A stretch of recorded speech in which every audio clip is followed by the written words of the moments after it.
In episode 6 of Red Sky City Cyberpunk Conspiracy, our heroes finally get a chance to confront Rex, the fixer who was supposed to keep their neighborhood safe and sold them out to his solo, Royal, and a bunch of Militech and WorldSat goons.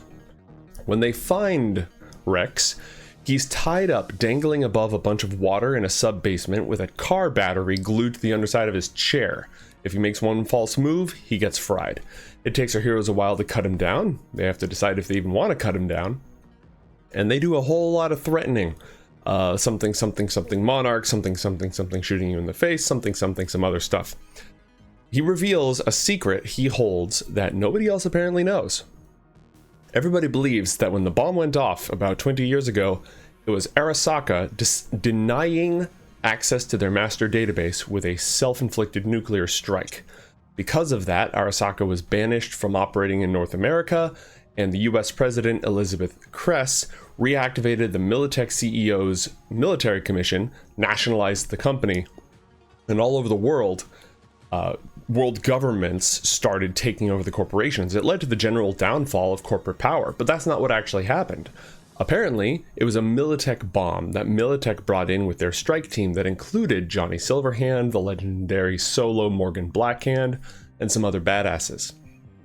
This is a secret that Rex hasn't told anyone, and while it's a big, high-powered, high-budget secret, it doesn't really do a whole lot for Jim Fingers in his position. All he cares about is stopping these people who are trying to kill him, getting to the bottom of this, maybe making some money, but generally looking out for his team.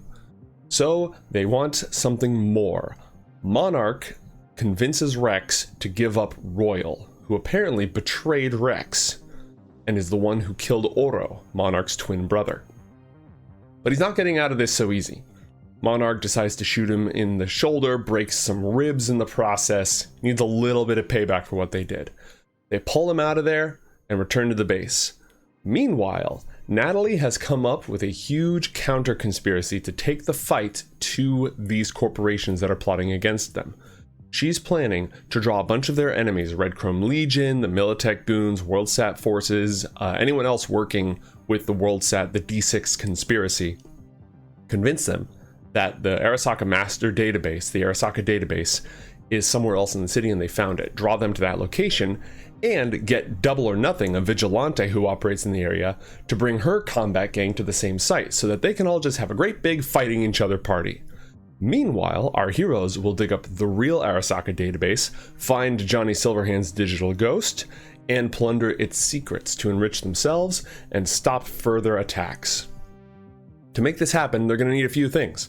They're going to need to call in favors with these different groups to convince them all to show up in the same place, and they need ground-penetrating radar so they can look underneath their apartment and see if the database is really down there. In order to do that, they reach out to Vodyonov, who is a fixer who works on behalf of a bunch of nomad pirate fleets and local crime families.